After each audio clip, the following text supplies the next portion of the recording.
depuis mars dernier. Votre tête est en quelque sorte mise à prix. Une récompense de 4 millions de dollars est promise à toute personne susceptible de fournir des renseignements qui permettraient votre arrestation. Je crois.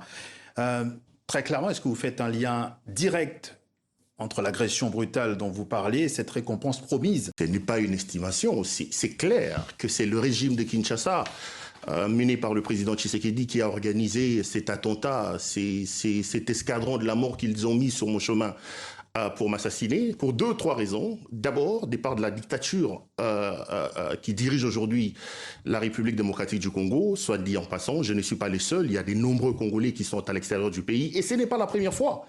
Je voudrais ici rappeler à vos téléspectateurs et à tous ceux qui nous regardent que moi j'ai quitté les Congos en 2022, évidemment parce que Tshisekedi avait décidé d'installer une grande dictature et toutes les voix discordantes qui n'allaient pas dans le sens voulu par le pouvoir étaient soit réduites au silence, soit arrêtées.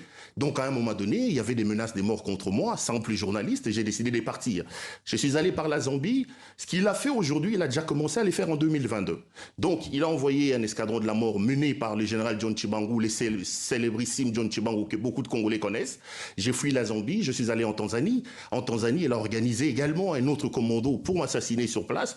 Cette fois-là, c'est le général Christian Daiwel, qui est aujourd'hui sous le coup de plusieurs plaintes déposées par les Congolais en Europe, vous devez certainement le savoir. J'ai fui la Tanzanie, je suis allé au Kenya, donc j'ai pratiquement fait l'Afrique australe en fuyant M. Tshisekedi. Donc ce qui est arrivé le mercredi dernier en Belgique est tout simplement le prolongement, la preuve, s'il en était encore besoin, que c'est un dictateur qui a décidé aujourd'hui non seulement de brimer son peuple à l'intérieur de son pays, mais d'avoir aussi des bras à l'extérieur pour aller tenter de réduire toutes les voix discordantes à l'extérieur. Aujourd'hui, on vit la Corée, là, c'est vraiment la Corée du Nord.